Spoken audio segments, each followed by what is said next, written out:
بسم الله الرحمن الرحيم الحمد لله رب العالمين والصلاة والسلام على رسول الله صلى الله عليه وسلم إن شاء الله زاريم بخوز عقيدتك درساتين بقطعو كفل تكنايتنا ማለት በዛሬው ርዕስ الجهاد جهاد والولاء الله ሲሉ መውደድ والحكم እንደዚሁም ሸሪዓዊ ብይንን በተመለከተ እናያለን ማለት ነው። ሁክሙ ምንድነው?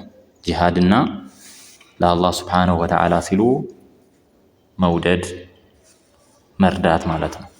ሱአል ጥያቄ ማ ሁክሙል ጂሃድ? ጂሃድ ሸሪዓዊ ብይኑ ምንድነው? ፊ ሰቢልላህ በአላህ Subhanahu Wa Ta'ala መንገድ ላይ መታገል ብዙ አይነት ጂሃድ ነው። ራሳችን ከሸይጣን ጋር የምንታገለው ጂሃድ ነው። ከነፍስያ ጋርም ጂሃድ አለ። ከጅህልና በል እንደውም አስፈላጊ ነው። አሁን ላይ ከመሃይብነት ለመውጣት ትግል አለ። ይሄም ጂሃድ ነው። እዚህ ጋር ግን የምናወራው ስለ መጋደል ነው። ካፊሮች እስላምን ለማጥፋት ሆን ብለው ለመጡ ሰዎች የሚደረገው ጉዞ ወይንም ጂሃድ ነው። ይሄ ሸሪዓዊ ብይኑ ምንድነው ከተባለ ጀዋብ አልጂሃዱ ዋጅቡን ጂሃድ ዋጅብ ነው። ትግል ቢልማል በገንዘብ ገንዘብ ያለው ገንዘብ ያወጣል።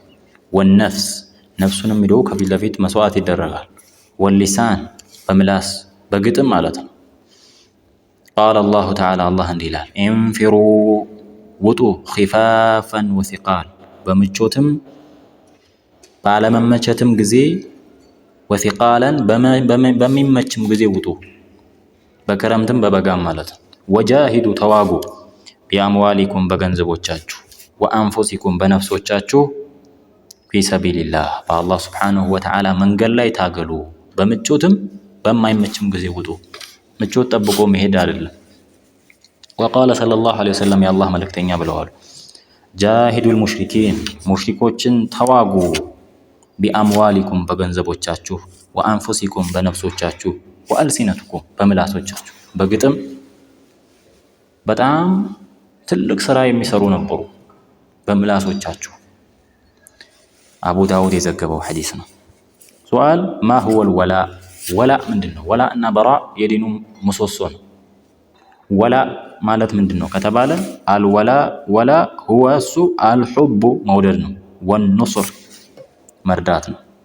መውደድ አላህ Subhanahu Wa Ta'ala ሲሉ መውደድ አላህን መውደድ መርዳት ዲኑን መርዳት ነው ወላ የሚባል። ቃል አላሁ ተዓላ አላህ እንዲህ ይላል ወልሙእሚኑን ወንዳማኞች ወልሙእሚናት ሴታማኞች ባዕዱሁም ከፊሉ አውሊያኡ ባዕድ ለከፊሉ ምንድነው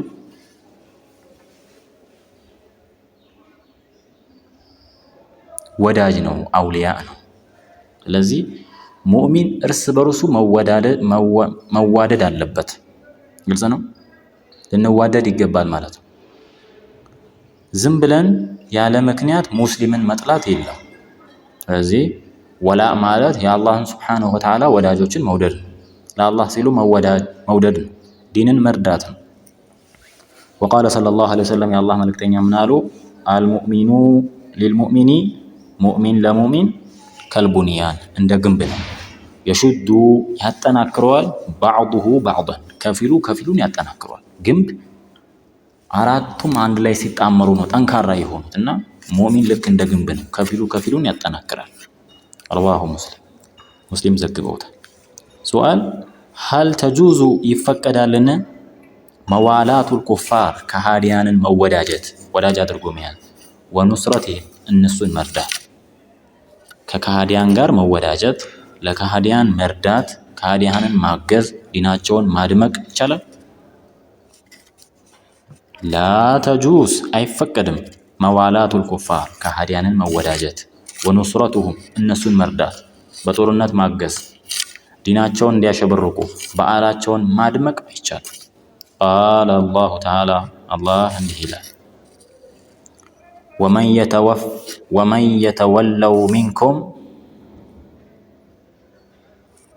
የተወለውሁም ሚንኩም ወደ እነሱ ፊቱን ያዞረ ሰው ወደ ኩፋሮች ለሙስሊም ጀርባ ሰጥቶ ወደ እነሱ የዞረ ሰው ፈኢነሁ ሚንሁም እሱ ከነሱ ነው። ወቃለ ሰለላሁ ዐለይሂ ወሰለም የአላህ መልእክተኛ ብለዋል ኢነ አሊ ፉላን እነከሌ እኮ አሉ ለይሱ ቢአውልያኢ የእኛ ወዳጆች አይደሉም። እነማን? ክርስቲያኖች፣ ሙሽሪኮች፣ አይሁዶች ከዲነል ኢስላም ውጭ ያሉ ሰዎች የእኛ ወዳጅ አይደሉም። ሁሙል የሁድ ወነሳራ እነሱን ወዳጅ አድርጎ ሞዴል አድርጎ መያዝ የለም። ሱዋል መን ሁወል ወልይ ወልይ ማን ነው? አሁን የተቸገርነው ነገር ደግሞ ወልይና ፉቅራን አለመለየት። ገላውን የማይታጠብ ትልቅ ድሪቶ የሚለብስን ሰው ወልይ ብሎ መቁጠር፣ አንገቱ ላይ ዝናር የሚያክል ሙስባሃ ይዞ የሚዞር ጫት እየቃመ የጫቱ ኮረፋት በአፉ የሚንጠባጠብ በቃ ቡቱቶ የሚለብስን ሰው ወልይ ነው እያሉ ስለሆነ ማን ነው ወልይ ከተባለ አልወልይ ሁወ አልሙእሚኑ ተቂይ አማኝ የሆነ ፈሪ የሆነ አማኝ ነው። አላህን የሚፈራ የሆነ ሙእሚን ነው ወልይ የሚባል። ቃለ አላሁ ተዓላ አላህ እንዲህ ይላል አላ አዋጅ ኢነ አውልያ አላህ የአላህ ወልዮች ላ ኸውፉን ዐለይሂም የማይፈሩ ናቸው። ወደፊት መጥፎ ነገር ይገጥመናል ብለው የማይፈሩ ወላ ሁም የሕዘኑን ጥለው ለሚሄዱት ነገር ደግሞ የማያዝኑ የሆኑ ናቸው እንጂ ወልይ ሌላ መስፈርት አላህ አላስቀመጠም። አለዚነ አመኑ እነዛ ያመኑ ወካኑ የተቁን ፈሪ የሆኑትም ናቸው ወልዮች። የግድ ወልይ ለመሆን በባህር ላይ መንሳፈፍ፣ በሰማይ መቅዘፍ፣ ተአምር ማሳየት አይደለም። ይሄንንም ሊያደርጉ ይችላሉ። መቼ ግን? አላህን ፈሪ ሲሆኑ ነው። ሶላት የማይሰግድ ሰው፣ ጾም የማይጾም ሰው፣ ቀኑን ሙሉ የሚበላ ሶላት የማይሰግድ አርሽ ሰግጄ መልቻለሁ እያለ ተአምር ቢያሳይ ይሄ ተአምር አይደለም። ልንጠነቀቅ ይገባል ማለት ነው። ወቃለ ሰለላሁ ዐለይሂ ወሰለም የአላህ መልእክተኛ ብለዋሉ ኢነማ ወልይ አላህ የአላህ ወልዮች እኮ ወሷሊሁል ሙእሚኑን ደጋግ ባሮቹ ናቸው፣ እሱን የሚገዙት ናቸው እንጂ አላህን የማይገዛ ሰው በምንም መስፈርት የአላህ ወዳጅ አይሆንም። ሱዋል ጥያቄ ቢማዛ የሕኩሙል ሙስሊሙን ሙስሊሞች በምንድን ነው የሚዳኙት? የሕኩሙል ሙስሊሙን ሙስሊሞች ይዳኛሉ ቢልቁርአን በቁርአን ነው የምንዳኘው፣ ወልሐዲስ ሰሒሓ ትክክለኛ በሆነ ሐዲስ። ቃለ ተዓላ አላህ እንዲህ ይላል ወአኒሕኩም በይነሁም በመካከላቸው ይዳኙ ቢማ አንዘለላህ አላህ ባወረደው ይዳኙ። ወቃለ ሰለላሁ ዐለይሂ ወሰለም የአላህ መልእክተኛ ምናሉ ዓሊሙል ገይብ የሩቅን አዋቂ የሆነ ወሸሃዳ የቅርቡንም አንተ ተሕኩም አንተ ትፈርዳለህ በይነ ዒባዲክ በባሮች መካከል። መዳኛችን መፋረጃችን ምንድን ነው? ቁርአንና ሐዲስ ነው። ሌላ ነገር መሆን የለበትም። ቁርአን እንዲህ ብሏል፣ አዎ እሺ። ሐዲስ ነው፣ አዎ እሺ። ከዚህ ውጪ እነዚህን መቃወም አይቻልም ማለት ነው። ለዛሬ የነበረው ደርስ እዚህ ጋር ያበቃል። ሀዛ ወቢላሂ ተውፊቅ ወሰላሙ አለይኩም ወረሕመቱላሂ ወበረካቱሁ።